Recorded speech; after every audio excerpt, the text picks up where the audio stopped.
Look at us. We're back. And in a new space. Ooh. Fresh plants. Fresh.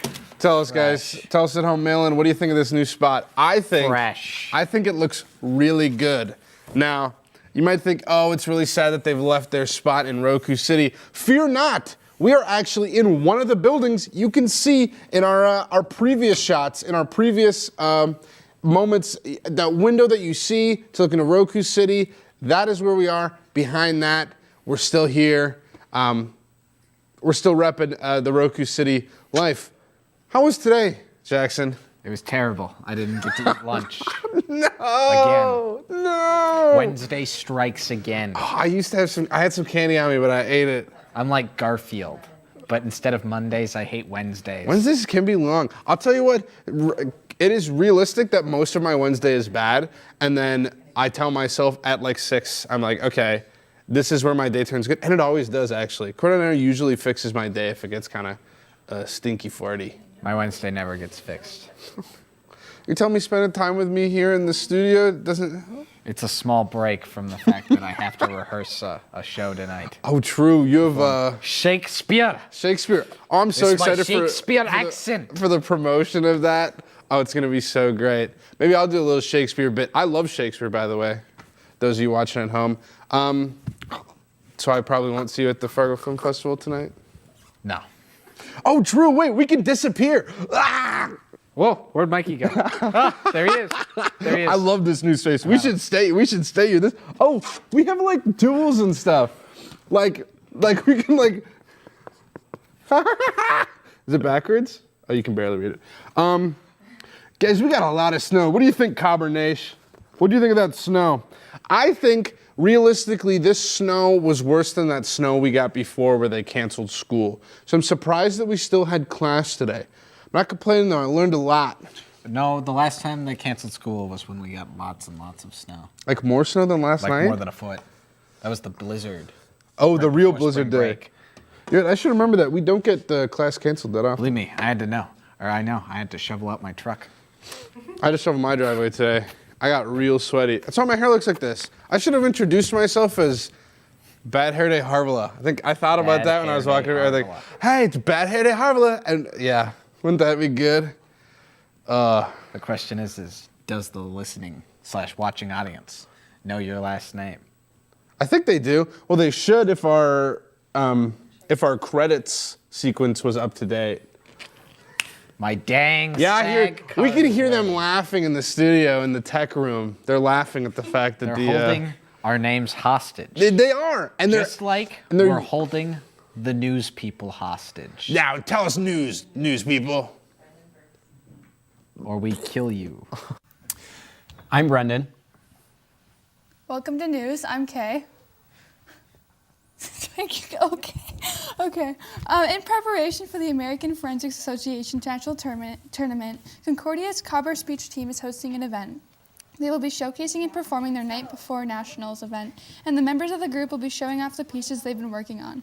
The event will take place on Friday, March 24th from 7 to 8 p.m. in Olin 124. This is a great way for you to show your support for the team and wish them luck on their way to the national tournament.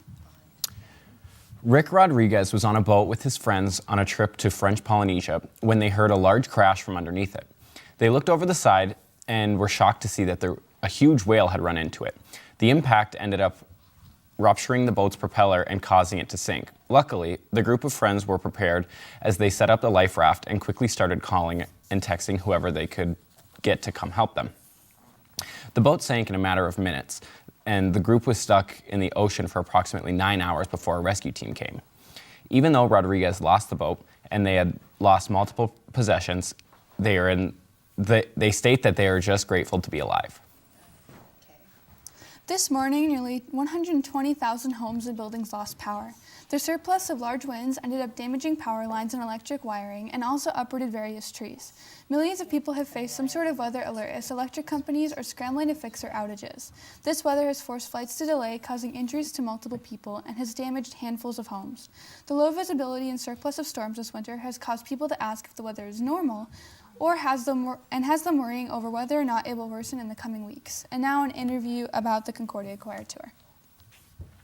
Hey Hey everybody! What's up? It's Maya. I'm back again today with some really cool cobbers. Today I am joined by Rachel Lanning and Jack Lanners. I just realized you guys have very similar last names. We did not plan that, but I love it. I'm also an L last name. This is so coincidental. Well, actually, no, it's not, because you guys just came back from Concordia Choir Tour, and that is a very, very big event here on campus. Whether you're in choir or not, you know when it's choir tour and you know it's a big deal. And you just had a wonderful, wonderful home concert on Sunday. But you were on the road for 2 weeks. And by road, I mean you were on a bus. There was no flying this year, correct? Correct. Yeah. So you were on a bus for 2 weeks. Tell me, just like if you could just sum it up, what was choir tour like? I mean, that's a huge question, but what was it like for you guys this year? I can go first. Very new. That's really a generic term, I guess, for choir tour, but I am a new member of the choir. So it was a lot of learning experience for me, and what does a day-to-day life of the traveling Concordia choir look like? But I don't know about you, Jack. Yeah, I would ditto that and say it was a lot of like joy in the little things, like trying to find funny things and different parts to be excited about, especially because this is a tour where you get to go to Arkansas and Kansas, and you're like, oh, Nebraska, my favorite state to travel to. So it's a lot of like trying to find what was there to appreciate about the states, which sounds a little bad, but I promise we had so much fun making that's the thing. classic You found memories. you found the little joys in these states. So for those of you who aren't aware of this tour route, basically the Concordia Choir went just down the center of the middle of the U.S. and then went back up the center of the middle of the U.S. And I don't know what states were all a part of that. Do you guys? I'm sure there were a whole bunch. So you might not remember. Alley. Tornado Alley, exactly. Concordia Choir, Tornado Alley. So were any of those states new to you? Have you guys been to any of those states before? Or All of them. Arkansas. Yeah. I mean, if it wasn't Iowa and South Dakota, all of them. Yeah. All of them were new to me. Love it. So what was your favorite moment? Like, what was your favorite stop on tour?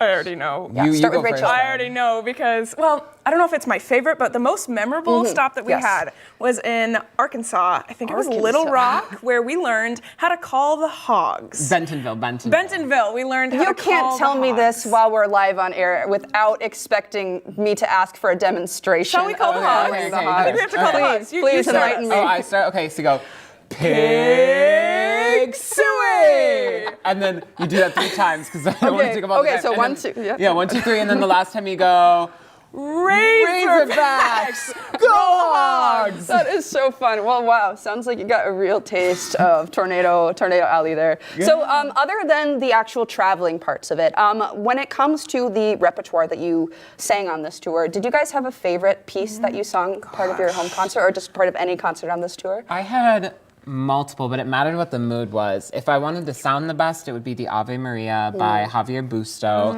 If I wanted to please the audience, then it would be Praise to the Lord by classic. our Lord and Savior here at Concordia, The Epimelius Lutheran Christiansen. tradition. The Lutheran And tradition. if I wanted to cry, it was always The Times They Are Changing by Bob Dylan. So good. Another very famous Minnesotan composer. So yes. What about you? I think my favorite one, based on the lyrics, is Tonight Eternity Alone by our Gorgeous. own Renee Clausen.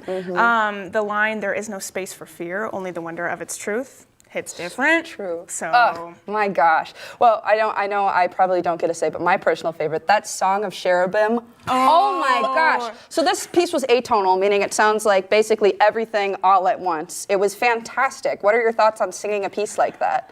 I really loved it because it was very, very uncracked. Like, it was like the world was rupturing beneath you, and we always joke that we would summon a demon with this song, which, like, Even though was it's a good about energy. angels, which I think is very But funny. if But you look up biblically accurate cherubim- angels. Yeah, if you look up cherubim, terrifying. Yikes. It makes practices interesting. That's I what I'll love say it. about the atonal Love things. it. Like, it makes you never quite know what it's gonna sound like that day until you master the piece in itself. Love it. So. So there's lots of fun sounds on tour, whether or not it's music or unrelated.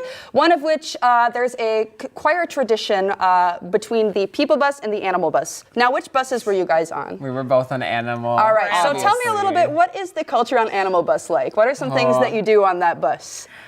I mean, Animal Bus this year was special because starting in Arkansas, we always did pig suey. Every time we left in the morning, pig suey. We would do our animal calls and we would like scream and holler and then we would call the hogs. Yep. Meowing. Oh, That's meowing. the best part of Animal Bus. I was really scared. Meowing. Yeah. At the end of every concert, you get on the bus, it's like 10 p.m., you're tired, you go into the hotel, and everyone's like, oh yeah, we're just gonna meow an entire song. Yay. Like in the bus. And I was sitting there the first time, I was like, It's a awakening experience because not only are you're meowing the song, you're meowing every single note and movement. That's a lot of meow. with your like Concordia choir vocal techniques. Oh my goodness. Yep. That's so fun. So on Animal Bus, you get assigned an animal as well. What were your animals that you were assigned? I was a lioness. Love it. And Ooh. I was a Komodo dragon. Oh, wow. Specifically Mrs. Kipling from Jessie. This is Accurate. very, very good. I love it. I love it. That's lots of fun.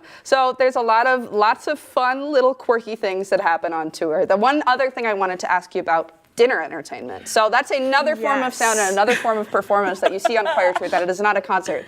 What is dinner entertainment? What did you have to do with it? Highlights. Go ahead. So dinner entertainment, it changes a little bit every single night, but basically once everyone sits down and eats, we have different ways of calling people to the stage, and they do different things from interviews with our patrons, we have a rap crew, we have a joke of the day, weather, all these different little segments that are kind of like 10 seconds long, but it So feels it's like a little variety sketch it's like a show that you variety get show. during your dinner. So the performers get to see a performance and get entertained before they go and Exactly. entertain. How fun. So what did you guys participate in Both. dinner entertainment? Yeah, we both What'd you do? I was on senior interview, and I gave it a little twist this year because I had the same question for every senior, and it was which Vidston dog, CJ, Dasha, or Cheddar, the dogs around Vidston, is your favorite, and it became a huge thing. And I was part of the skit crew, and skit crew got a little bit more and more out there. There were definitely points where I was like, this is going to be too far, and it wasn't. So we, every single time, That's just went a fun. little Push the farther. boundaries, as theater kids do, as you've learned in your time in theater. Sometimes you gotta be a little. It's for art. You It's for know, art. exactly, Yeah. exactly. The people have to know. Exactly. So now I'm curious about the Vidston Dogs question. You have given me a new interview question to use in my interview. Who are your favorite? Was it your favorite or what you relate to? No, your favorite. Now I'm being asked the question after asking all the Didn't think about that one, huh? I can answer first. I can answer Let's go. too, but go ahead. Mine is definitely Dasha because only one of the three dogs was my muse for the Rocky Horror Show. This is true. This is true. Nice callback. That's a fair answer. You're not If you just know, saying you it know. to be basic. What I about love it. you? I'm not a basic girl. I'm a CJ girl because CJ is the mascot of Vocal Jazz One. This is true. This is why I'm also CJ girl. I also am her. I think I'm one of her godmothers. I do babysit her sometimes. So love I that. do think that I have to pick CJ. It's funny how no one chooses Cheddar. Well, we're not band kids. I'm sure the band That's kids so would choose true. Cheddar. That's but so true. anyways, well, thank you so much for coming to the thank studio you for today. having us. Yes, I'm so happy that this worked out. Thank you for giving a little taste of what life is like on tour. And for everybody, you all know that if you go to Concordia, you can be in the Concordia choir and you can do this tour too. It's not like a vacation you have to pay for. You just get to go and tour like a rock star or like a musician for 2 weeks. So when are our auditions happening this year? Our auditions happening beginning of next year. They'll be happening at the end of this year. Love They it. usually happen within the last 2 weeks of school, so plan for the end of April, and results will come out with callbacks pretty soon Love after. it. Awesome. And Well, you'll start in the next fall. Love it. Well, Jack is graduating, but Rachel will be there again next year. So come sing with Rachel. And once again, thank you so much for taking your time to thank you. come chat with me. All right, and now we are on to a package about the greenhouse. And it's been around for many, many years, way before like any one of us were born. Both Harshana and Ian have spent a great deal of time in the greenhouse, trying to revitalize some of the more sensitive species and having introduced some exciting additions. Yeah, so it started this summer, or last summer, in about June. We came in here as part of our neuroscience research, and the pond was a little lackluster, and through a couple of conversations with Harshana and Dr. Strand, we started sharing ideas, and I spent a bunch of time working in here on this area specifically for most of the summer, and then continue working on it this school year. So this is kind of, I've got some plants in the rest of the greenhouse, but this is kind of my domain here. In the pond specifically, our filtration system is pictured right behind me here, is a hydroponic system that uses plants and leca, which is a light expanded clay aggregate, as a filter for the kind of a lot of the bigger chunks of just debris in the pond. The greenhouse is home to a variety of non-native plants and aquatic life, providing a space for unique research and observation. To be able to like have it be a place that students and faculty and staff can come in and enjoy it in the wintertime especially. So now we're trying to sort of make that this place more of a not just for a classroom but have a bigger purpose. In the coming months, the greenhouse will open study spaces available to students to use free of charge. This will serve as a tropical haven for students to recharge during the winter months.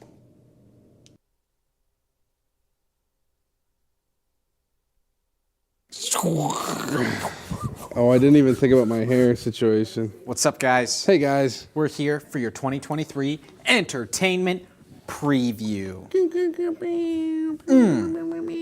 Mikey, what books are you excited for? Oh, books that are getting released this year?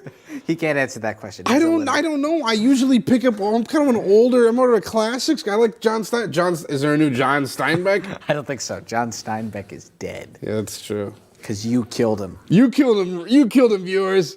John Steinbeck is dead, and you killed him. I am excited. Double Stephen action this year.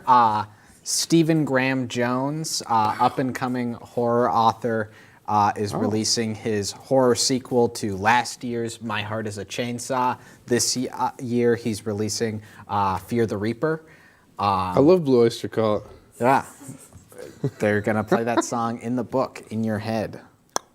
Using meta technology. So. But yeah, I'm excited for that. It's like a slasher book series. Slasher horror. How does that work? How does it does it get that intensity that you get from a slasher? Yeah. The first book's kind of meta. It's like the main character, Jade Daniels.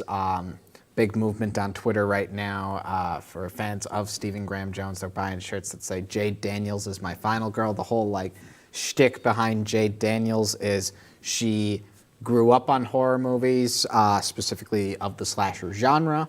She's seen them all, and she finds out in the first book, oh, there's a mystery at the center of my town. I have to figure out what it is. And at first she's like, that girl's the final girl. But then that girl, no spoilers. Is not the final? No spoilers, but Jade Daniels is the final girl. And Fear the Reaper follows her again on a new adventure. I'm excited for that. I'm also excited, Stephen King making his I was just thinking about Stephen King. His yearly release, the much anticipated book, Holly. If you read The Outsider or watched the HBO television series, a core character, Holly Gibney, she's getting her own book. Oh. She's been in an entire other trilogy, the Mr. Mercedes trilogy, which King did back in kind of the early 2010s. But Holly Gibney is finally getting her own book. She's like a psychic detective lady. I read The Outsider. Yeah. And she shows up in that. And now she's getting her own book after getting her own short story in If It Bleeds a couple years ago. Stephen King is like, she's getting 600 plus pages dedicated solely to her. Well, thanks, Stephen. Yeah. That's nice. So that's my reading list, and as established, Mikey only reads dead white guys. Yeah, I'm uncultured. What can I say? Tell me, Spirit, are these visions of things that will be, or maybe only a dead white guy could get that great wordplay? What do you point, Mario? Mario? What's Mario doing these days, huh? New Mario movie coming out soon. Christopher Pratt is killing him in... No. Happy New Year, everybody. Welcome to 2023. This year, Concordia On Air will be nicer to Chris Pratt. No, we won't. I tried. If the Hollywood Chris's were root beers, This is a good one, actually. I know you won't like this because I know you're a fan of Barks. Yeah. But understand that the popular opinion is Barks is the worst. And What? Chris Pratt, he's Barks root beer. You want to know why I didn't know that the Barks was the worst? Is because I don't associate with people that have bad sarsaparilla taste. I only associate with those kind of on the upper echelon of the root beer sphere. Yeah. And that kind of community of root beer connoisseurs. And that's why I never even heard of the fact that Barks could be bad, because everyone up there agrees that it's good. That's at the bottom of the good list. I don't know. What else? What's going on? Counter-Strike 2 just announced this morning. Player counts have not been higher in maybe 3 years. Very exciting. I wouldn't know. I was looking at some analytics this morning. Very exciting. Pretty much Gabe Newell just slapped some new textures and new lightings and said, "There you go. Here's a new game," and everyone's going crazy for it. I did. I reinstalled the game. I played a game today. It was horrible. I lost. Also in video game entertainment, according to voice actor Tony Todd, the upcoming Marvel's Spider-Man 2 for the PlayStation 5 and maybe the PlayStation 4 is coming out this September, he said. That's close. He's voicing Venom in the game, so... Oh, wait, September. That's further than Mikey thinks. Guys, can I be honest? Cordon Air fam, can I be honest? I don't know my months. I never learned my months. He thinks there's 50. Talk to Waconia Public Schooling about my months because they didn't teach me them. They also didn't teach you how to do my taxes. I use H&R Block free to do that. What else is happening? What about TV? I'm trying to think of TV. I think TV's biggest event, The Last of Us, is done True. and gone with. It's not done and gone with. We got another season coming. For the year, though. Yeah, that's there's true. no way season 2's coming out this year. With HBO's in production 2023. timeline, you're lucky if you're going to see it in You guys can't see down here. 2024. There's a chord fiasco. But I think Last of Us is done for the year, and I really don't think we're going to hit those epic highs and lows. Television, yes, but we're getting the re-release of the original game on PC. I don't know when the release date is, but it's within this year. Very exciting. When it comes to changes within that, obviously it's a very, very well-known game. The story is going to stay the same, but there has been words about combat remapping, control remapping, and then some just level general editing to make the game better. I'm very excited. As somebody who bought that game on release, one of the first games I ever bought on release back when it came out for the PlayStation 3, I just ran through that. That game has been my favorite game, and I've said it's my favorite game for a long time. So getting to play that on PC and kind of have a little taste of your graphics, maybe get a little better feedback with the gameplay, I'm excited. Yeah. I think it's going to be great. Don't watch The Mandalorian. Don't watch Mandalorian Season 3. That's all we're going to tell you. Pedro Pascal, we need, as a collective unit, to tell Pedro Pascal that it's okay. He can move on from the lone wolf and cub subgenre. And maybe, Pedro Pascal, we love you, but maybe after The Last of Us Season 2, you can think about doing other things. Because it'd be taking really a break. cool to see you do cool things that aren't the same single adoptive dads in wastelands protecting important children. And well, that's what happened. He was so good at Mandalorian that they went, oh, let's do it again. I'm not going to say the casting of Joel Miller as Pedro Pascal was bad, but... Make Pedro Pascal Dracula. The end. Wait. Goodbye. We'll see you next week. We want to suck your blood.